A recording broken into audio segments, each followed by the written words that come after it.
چونکہ وہ ہدہد پرندہ جاتا تھا تو خبریں لا کے دیتا تھا، ورنہ سزا دوں گا۔ اتنی دیر میں ہدہد بھی آ گیا۔ تو یہ پرندے جو کارکن ہوتے ہیں بڑے سیانے ہوتے ہیں، کبھی بندہ ناراض ہو تو صحیح خبریں لے آتے ہیں۔ تو صحیح خبر لے کے آ گیا، آتے ہی آ کے بیٹھا تو اس نے حضرت سلیمان علیہ السلام نے کہا کہاں تھے؟ عرض کرنے لگا حضور میں ملک سبا گیا تھا، وہاں ایک عورت حکمرانی کرتی ہے، اس کا نام بلقیس ہے، بہت بڑے تخت پہ بیٹھتی ہے، 80 گز اس کا تخت لمبا ہے، 40 گز چوڑا ہے، اور شاید 80 مان کے 80 ٹن اس کا وزن ہے۔ تو حضور وہ سورج کو پوچھتے ہیں۔ حضرت سلیمان نے فوراً خط لکھا، فرمایا جا کے اسے میرا خط دے دو کہ یہاں تو کلمہ پڑھ کے ہماری فرما بردار بن جائے، ورنہ تیار ہو جائے، جو اللہ کے غیر کو پوچھتے ہیں ہم ان کے خلاف جنگ کریں گے۔ وہ جب لے کے گئے نا خط، یہ حدود گیا تو وہ میٹنگ کر رہی تھی، اس کے وزیر مشیر سارے بیٹھے تھے۔ اس نے جا کے خط پھینک دیا ملکہ بلقیس کی جھولی میں۔ اس نے خط پڑھا تو ڈر گئی، وزیروں کو بلایا۔ حضرت سلیمان، قرآن کہتا ہے حضرت سلیمان نے کہا تھا خط پھینک کے نا تو سائڈ پہ ہو کے سننا وہ کیا کہتا۔ بندوں کے لیے منع ہے، پرندوں کے لیے جائز ہے۔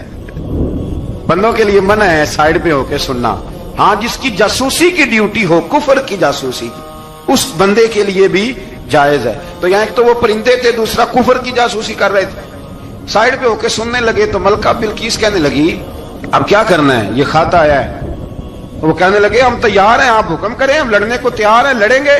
وہ کہنے لگی نہیں تیزی نہ دکھاؤ، قرآن مجید کہتا ہے کہ وہ کہنے لگی جب لڑائیاں ہوتی ہیں تو شہر تباہ ہوتے ہیں، ملک کھنڈر بن جاتے ہیں، لڑائی مسئلے کا حل نہیں ہے۔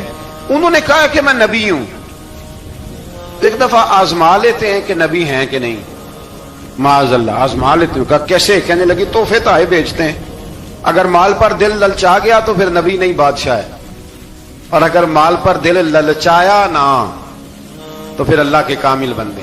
یہ فرق اس نے اس وقت بیان کیا۔ اس نے 500 کنیزیں، 500 غلام، بڑے شاندار لباس پہنا کے، 500 گھوڑا بڑا تگڑا، اس کے اوپر مال و اسباب رکھ کے تیاری کرا کے حضرت سلیمان کی طرف بھیجا۔ ہدہد پہلے سے خبر لے کے آ گیا، حضور اس نے یہ پروگرام بنایا ہے۔ وہ جب آیا سارا کچھ تو حضرت سلیمان دیکھ کے جلال میں آ گئے، فرمانے لگے اسے جا کے کہہ دو تو مجھے کیا تحفے بھیجے گی، میرے رب نے مجھے مالا مال فرمایا ہوا ہے، نے مالا مال کیا میرے مالک نے، جا اسے جا کے کہہ تو کیا تحفے دے گی۔ جب رب دیتا ہے تو پھر کوئی کمی نہ وہ نہیں چھوڑتا۔ بندے کیا دے سکتے ہیں، بندے تو بیچارے 10 دے کے تو 10 دن ان کی آنکھیں نہیں کھلتی۔ فرمایا جو اللہ نے جو دیا ہے کیا بات ہے اس کے دینے کی، تو فرمایا اسے کہو یا فرما بردار ہو کے آ جائے یا جنگ کے لیے تیار ہو جائے، ہم اسے اس کے شہر سے ذلیل کر کے نکال دیں گے۔ اس نے جا کے جب پیغام دیا تو اور ان لوگوں نے بھی آ کے بتایا کہ وہاں تو ہم عجیب منظر دیکھ کے آئے ہیں کہ جانور بھی ہاتھ باندھے کھڑے ہیں، وہاں تو جنات، سرکش جنات کھڑے ہیں، وہ بادشاہ نہیں وہ نبی ہیں، وہ جو 500 غلام اور 500 کنیزیں گئی تھی حوال سنایا آ کے۔ تو ملکہ بلقیس نے پھر خط لکھا کہ میں فرما بردار ہو کے آ رہی ہوں۔ مانا کیا ہے، میں کلمہ پڑھنے کے لیے آ رہی ہوں۔ تو حضرت سلیمان نے کہا بھئی اب اس طرح کرو، ذرا فرش بچھاؤ۔ انہوں نے فرش بچھایا، اس طرح کا کہ اوپر فرش تھا، نیچے مچھلیاں تیر رہی، لگ رہا تھا دریا ہے، ڈیوٹی لگا دی، جنات نے بچھا دیا۔ ادھر حضرت سیدنا سلیمان فرمانے لگے اب چونکہ مان کے آ رہی ہے تو اسے اپنی نبوت کی علامتیں بھی دکھانی ہیں۔ اس نے تخت بڑا شاندار بنوایا تھا، اور خواتین میں جو عادتیں خواتین والی ہوتی ہیں وہ جاتی نہیں، وہ 7 کمروں میں نا پیچھے اپنا تخت رکھ کے تو 7 دروازے بند کر کے آئی۔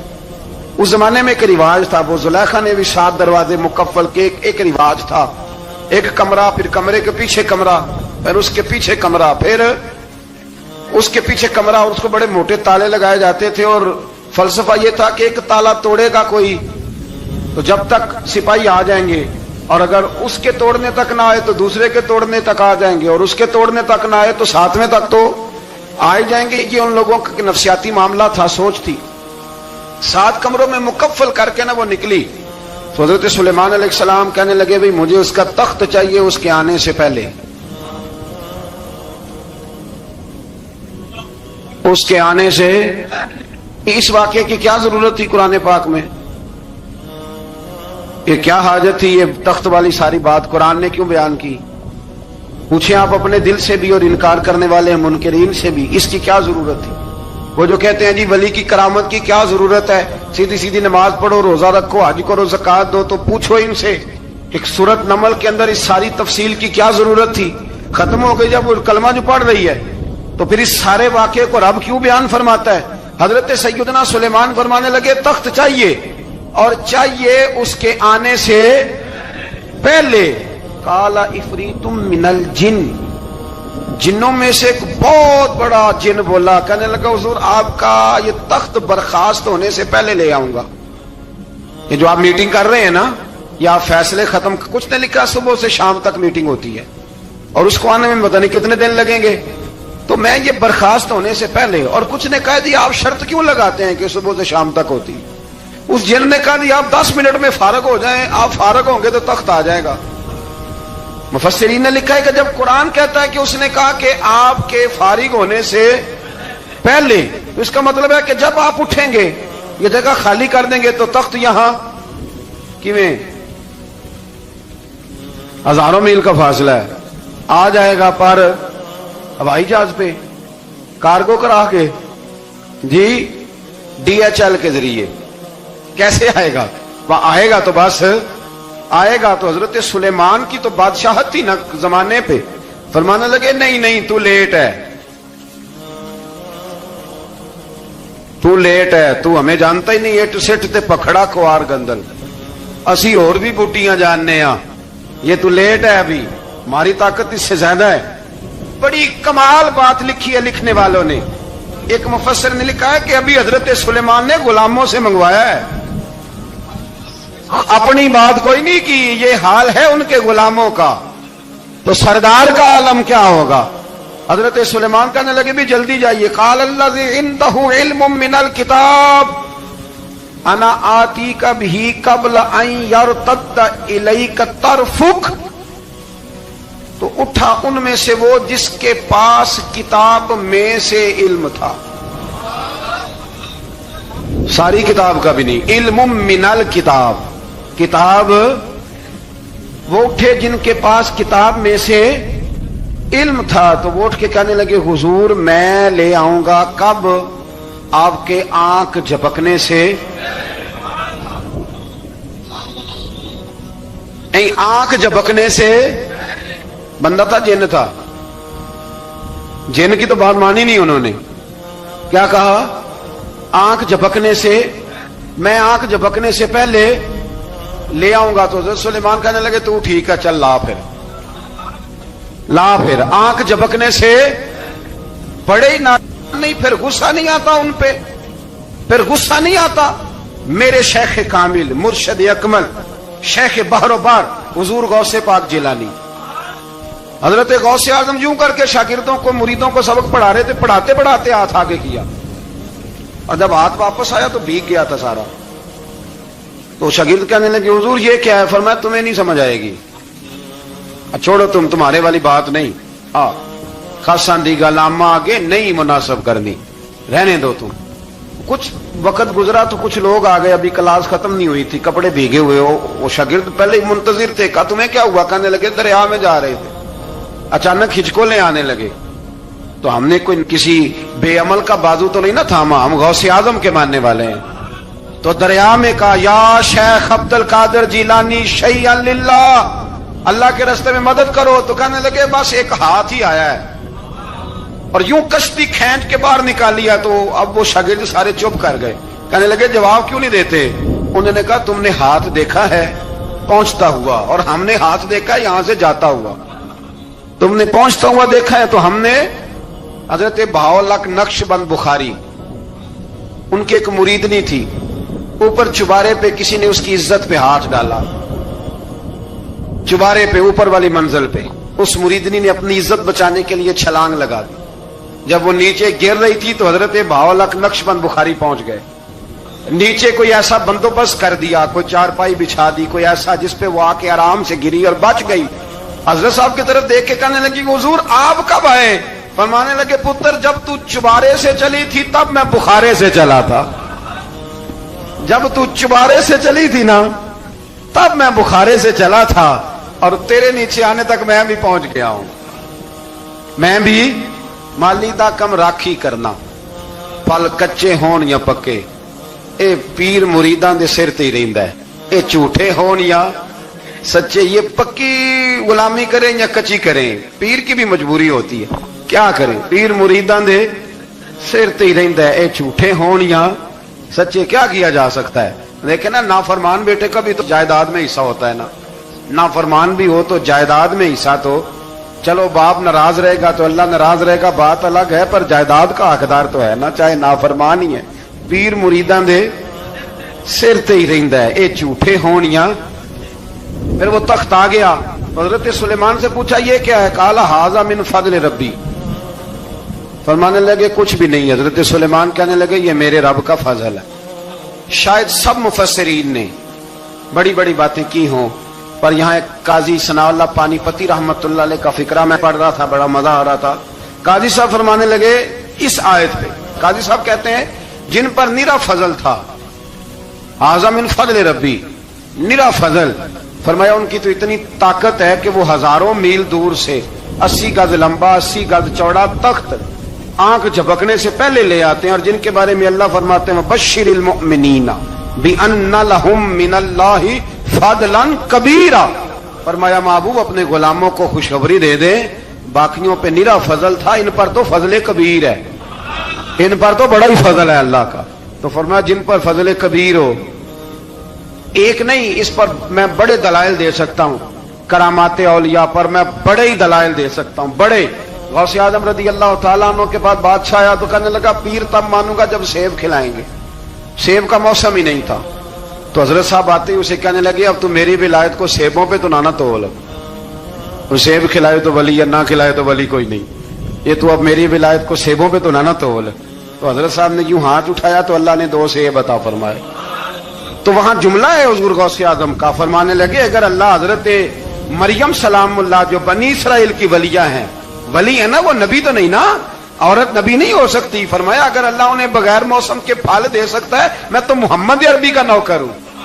فرمایا اب نہ 2 سیب آئے تھے، تو وہ کہنے لگا میرے تو دل میں 1 سیب تھا نا، تو حضور غوث اعظم نے نا 1 سیب مجھے دیا، 1 میں نے کھایا تو 1 غوث پاک کھانے لگے، کہتے ہیں میں نے وہ منہ میں رکھا ذرا ترش تھا، تو میرے چہرے کا وہ رنگ دیکھ کے نا، اثر دیکھ کے کہ تلخی محسوس، تو غوث اعظم کہنے لگے میرے والا کھا، تو 1 انہوں نے کاٹ کے ٹکڑا دیا، کہتے کھایا تو بڑا میٹھا تھا، تو میں نے کہا حضور آئے تو دونوں ہی غیب سے، آپ کے والا میٹھا ہے میرے والا کڑوا ہے، تو آپ فرمانے لگے آئے تو دونوں غیب سے تھے، پر ایک کو ذرا ظالم کے ہاتھ لگ گئے ہیں نا، اس کو تنبیہ بھی کر دی کہ ظلم سے باز آ جا، تنبیہ بھی کر دی، پر میں ہاتھ ظالم کے لگے اس لیے ترش ہو گیا، سیانا بن، 1 نہیں 20 درجنوں، لیکن پتہ نہیں کیوں لوگ اڑ گئے، پتہ نہیں کیوں کڑ کے آ گئے کرامت اولیاء کے معاملے میں بالکل۔ اور پھر کسی حدیث میں یہ نہیں آیا کہ اس زمانے میں ولی ہوں گے تو اس زمانے میں ولی نہیں ہوں گے، حضور نے فرمایا میری امت کبھی گمراہی پر جمع نہیں ہوگی۔ اقبال کہتے ہیں اولیاء کیا ہوتے ہیں، اولیاء کیا ہیں، جواسیس القلوب۔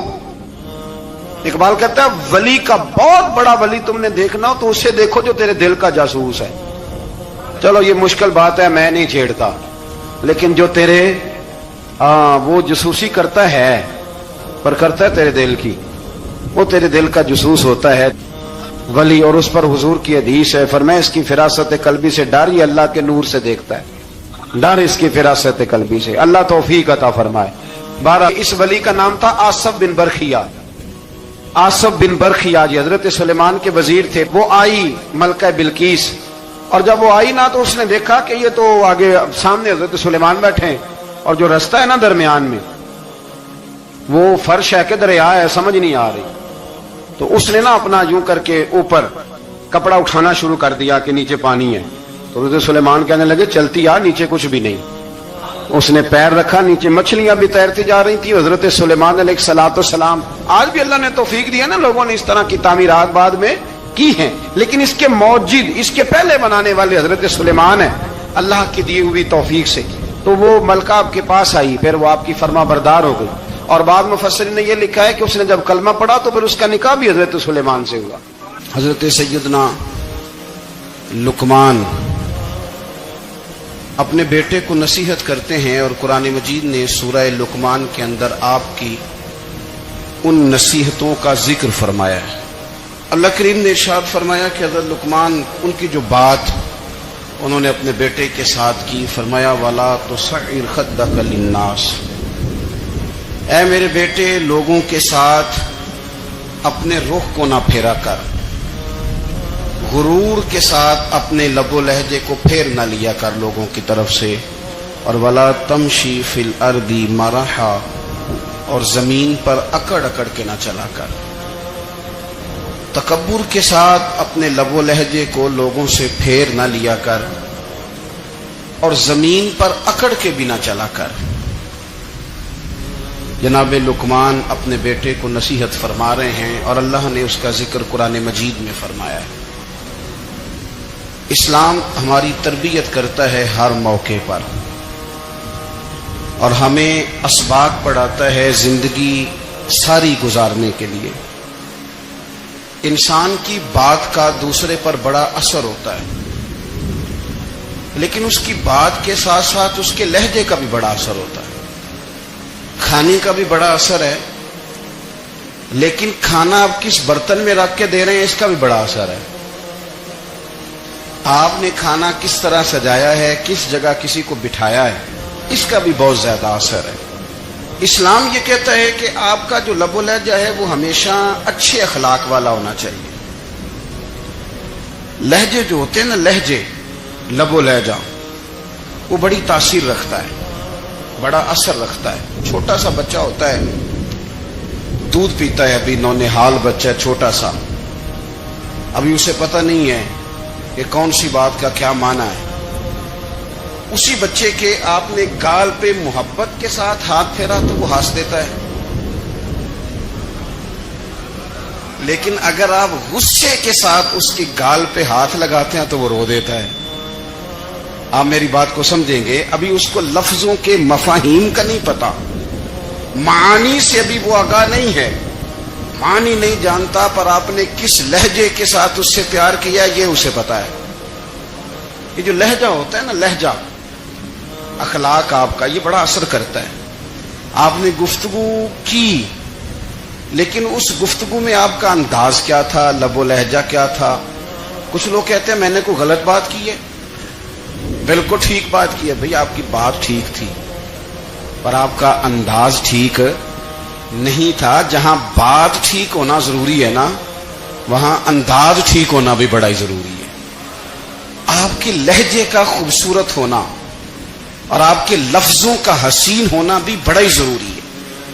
اگر آپ تھوڑا سا معاشرے میں غور کریں تو کچھ لوگ ایسے ہیں جو طبعاً ہی بیچارے دنیا میں آئے ہی شکوہ کرنے کے لیے، ان کے لہجے سے نہ ترش روئی برستی ہے، تلخی ہے۔ وہ جی میں فلاں آدمی کے پاس گیا تو اس نے میری بات نہیں سنی، فلاں شخص سے میری ملاقات ہوئی، میں نے وقت گزارا پر وہ بندہ ٹھیک نہیں نکلا، فلاں کے ساتھ میں آگے بڑھنا چاہ رہا تھا پر میرے معاملات چل نہیں سکے۔ تو بھئی آپ دوسروں کو ناپتے اور تولتے رہے، آپ کو یہ دیکھ لینا چاہیے تھا کہ آپ کا انداز فکر ہی کہیں غلط نہ ہو۔ لہجے، اخلاق، یہ آپ کے لفظوں سے بھی زیادہ اثر بعض اوقات رکھتے ہیں۔ کسی نے کہا تھا کہ میرے لہجے میں غرور آیا تھا، اس کو حق تھا کہ شکایت کرتا تھا، میرے لہجے میں کچھ ایسا کہ جس پہ وہ بیچارہ پریشان ہو گیا، اب اس کا حق بنتا تھا وہ اس پہ شکایت کرتا۔ تو میرے عزیز، آپ بات کو یاد رکھیں گے کہ جو اخلاق ہے، آپ کا جو اخلاق ہے، جو آپ کا کردار ہے، وہ اپنی ایک خوبصورتی رکھتا ہے۔ اس لیے میرے نبی پاک صلی اللہ تعالی علیہ وآلہ وسلم نے فرمایا تم میں کامل مومن وہ ہے جس کا اخلاق زیادہ اچھا ہے۔ جو کہانیاں زیادہ سناتا ہے وہ نہیں، جو اپنی خدمات زیادہ بتاتا ہے وہ نہیں، جو باقی سب کی نفی کر کے کہتا ہے کہ دنیا میں کوئی بندہ ٹھیک نہیں، صرف میں ٹھیک ہوں، وہ والا بندہ نہیں، بلکہ فرمایا جس بندے کا اخلاق زیادہ اچھا ہے۔ اخلاق دیکھیں، یہ جو آپ کا لہجہ ہوتا ہے نا، یہ بہت زیادہ اثرات مرتب کرتا ہے آپ کے گھر پہ بھی، باہر بھی۔ آپ اگر اپنی گفتگو میں باڈی لینگویج کو تھوڑا سا اچھا رکھیں، کچھ لوگ ایسے ہوتے ہیں جو بات بڑی صحیح کرتے ہیں پر کچھ زیادہ ہی باتیں کرتے ہیں، تو وہ زیادہ باتیں کرنے کی وجہ سے ان کی جو صحیح باتیں ہوتی ہیں ان کا بھی وزن خراب ہو جاتا ہے، کیونکہ وہ زیادہ باتیں کرتے ہیں۔ ہر وقت بولتے ہیں، ہر وقت بات کرتے ہیں، تو جب وہ ٹھیک بات بھی کر رہے ہوں تب بھی ان کی بات کا لوگ اثر قبول نہیں کرتے. لیکن اگر ان کا لہجہ باوقار ہو، بات وہ تھوڑی کریں پر جتنی کریں ذرا سونی کر کے کریں، گفتگو میں خود بخود اثر پیدا ہو جائے گا، بات اچھی لگے گی. اخلاقی رویے اگر لوگوں کے زیادہ اچھے ہو جائیں، ایک تو مسکرانے کا بل کوئی نہیں آتا، اس کے پیسے کوئی نہیں لگتے، اور یہ بھی شکر ہے ابھی تک اس پر ٹیکس بھی کوئی نہیں، یہ بھی مقام تشکر ہے. تو اگر آپ بات کریں اور اس میں تھوڑی سی مٹھاس پیدا کر لیں، آپ تھوڑی سی بات میں نا مٹھاس. میرے ایک کلاس فیلو ہیں، تو وہ تقریر کر رہے تھے اور میں سن رہا تھا، تو مجھے بعد میں کہنے لگے آپ تبصرہ کریں میں نے کیسی تقریر کی ہے. یہ ہوتا ہے نا جی، بعض اوقات دوست بیٹھتے ہیں بے تکلف تو کئی دفعہ کچھ باتیں ایسی ایک دوسرے کے ساتھ کرتے ہیں. تو مجھے کہنے لگے آپ بتائیں کہ میں بات کر رہا تھا تو کیسی تھی. تو میں نے کہا جب آپ بات کر رہے تھے تو میں ڈر رہا تھا، مجھے لگ رہا تھا کہیں آپ لڑ نہ پڑیں. بھئی آپ اطمینان سے بات کریں، آپ تسلی سے بات کریں، آپ خندہ پیشانی کے ساتھ بات کریں. میرے نبی پاک صلی اللہ تعالی علیہ وسلم نے فرمایا، مسلم شریف کی حدیث ہے، حضور فرماتے ہیں نیکی کو کبھی چھوٹا نہیں سمجھنا، نیکی کو حقیر نہیں سمجھنا. کچھ نہ ہو سکے تو اپنے بھائی سے مسکرا کے بات ہی کر لیا کرو. بات کرو تو تمہارے لہجے میں ترش روئی نہ ہو. بعض اوقات آپ تلخ بات کرتے ہیں، آپ کا لہجہ تلخ ہوتا ہے تو آپ کی صحیح بات بھی قبول نہیں کی جاتی. لیکن اگر آپ کے لہجے میں مسکراہٹ ہو، آپ کے لہجے کے اندر خوبصورتی ہو، تو آپ کے اپنے بھی آپ کے بیگانے بھی سب کے سب آپ کی بات کو تسلی کے ساتھ سمجھنا وہ گوارا کریں گے. اسی طریقے سے ہمارا دل کرتا ہے کہ لوگ ہماری بات سنیں، ہمارے گرویدہ ہوں، ہم جو پیغام دینا چاہتے ہیں وہ پیغام لوگ اچھے طریقے سے قبول کریں، اس پر لوگوں کی توجہ زیادہ ہو. یہ ہمارا شوق ہوتا ہے. اور دنیا میں اب تو فیمس ہونے کا شوق بڑا بڑھ گیا ہے، اب بڑا بڑھ گیا ہے. اب تو لوگوں کو نا شاید لوگ مقبولیت اسی کا نام لیتے ہیں کہ میرے اتنے لائکس ہیں، اتنے فالوور ہیں، اتنے سارے لوگ ہیں تو شاید میں بڑا مقبول ہوں. یاد رکھنا، قابلیت سے زیادہ قبولیت ضروری ہوتی ہے. فالوور کیا کریں گے اگر رب بھی راضی نہ ہوا تو؟ لائکس کیا کریں گے؟ اگر تو قبول ہو جائے تو پھر چلو کسی لائکس کا بھی فائدہ ہے، کسی فالوور کا بھی. اور اگر قبول نہ ہو تو پھر کوئی فائدہ. جنوں پریتم اپنا آنکھ ہی نہ وہ اجے سہاگن ہو ہی نہیں. تو جب وہ قبول کر لے پھر تو بڑی بات ہے، اور اگر قبولیت نہ ہو تو پھر بڑے بڑے مجمع بھی کوئی فائدہ نہیں دیتے. ہماری خواہش ہوتی ہے کہ لوگ ہمیں جانیں، لوگ ہمیں پہچانیں، ہمارا بڑا نام ہو، ہمارا بڑا ذکر ہو، ہمارے بڑے تذکرے ہوں. تو میرے نبی پاک صلی اللہ تعالی علیہ وسلم نے ارشاد فرمایا، حضرت ابو ہریرہ رضی اللہ تعالی عنہ روایت کرتے ہیں، حضور فرمانے لگے تم مال کے ذریعے لوگوں کو اپنا گرویدہ نہیں بنا سکتے، پیسے دے کے لوگوں کو پیچھے نہیں لگا سکتے. کتنے کو دو گے؟ لیکن نا پیسوں سے تو بندے کا لالچ شروع ہو جاتا ہے. ایک دفعہ دیں، پھر دوسری دفعہ دیں، پھر تیسری دفعہ دیں. روز دیں گے تو بندہ راضی ہوگا، اور اگر آپ نے 99 دفعہ دیا، ایک دفعہ نہیں دیا تو وہ ناراض ہو جاتا ہے. تو کتنا کو لالچ پورا کریں گے؟ تو حبیب پاک علیہ الصلوۃ والسلام فرمانے لگے تم پیسے دے کے لوگوں کو اپنا گرویدہ نہیں کر سکتے. ہاں، خندہ پیشانی سے، حسن اخلاق سے ملو گے تو لوگ تمہارے گرویدہ ہو جائیں گے. تمہارا اخلاق، تمہاری خندہ پیشانی، تمہارا اچھا کردار، یہ لوگوں کو گرویدہ کر سکتا ہے. مال و دولت سے لوگ گرویدہ نہیں ہوتے. تو ہمارا وہ جو روزمرہ کا لوگوں کے ساتھ تعلق ہے، لب و لہجہ ہے، میں نے دیکھا ہے بہت سارے لوگ ایسے ہیں جن کے ساتھ لوگ آنا جانا، ملنا بیٹھنا آہستہ آہستہ چھوڑ دیتے ہیں. اور وہ کس لیے چھوڑ دیتے ہیں؟ وہ ان کے رویے کی وجہ سے چھوڑ دیتے ہیں، ان کے انداز فکر کی وجہ سے چھوڑ دیتے ہیں، ان کے شکووں کی وجہ سے چھوڑ دیتے ہیں. مزاج ہوتا ہے نا ہمارا کہ ہمیں شوق ہوتا ہے تعلق زیادہ لوگوں کے ساتھ ہو، اور پھر یہ بھی شرط ہوتی ہے کہ میں جس کے پاس جاؤں وہ مجھے یہی کہے کہ تو میرے ساتھ ہی پیار کر. ایک صاحب مجھ سے کہنے لگے کہ یہ میں محفل کراتا ہوں، آپ بھی تشریف لائیں، اور میں 20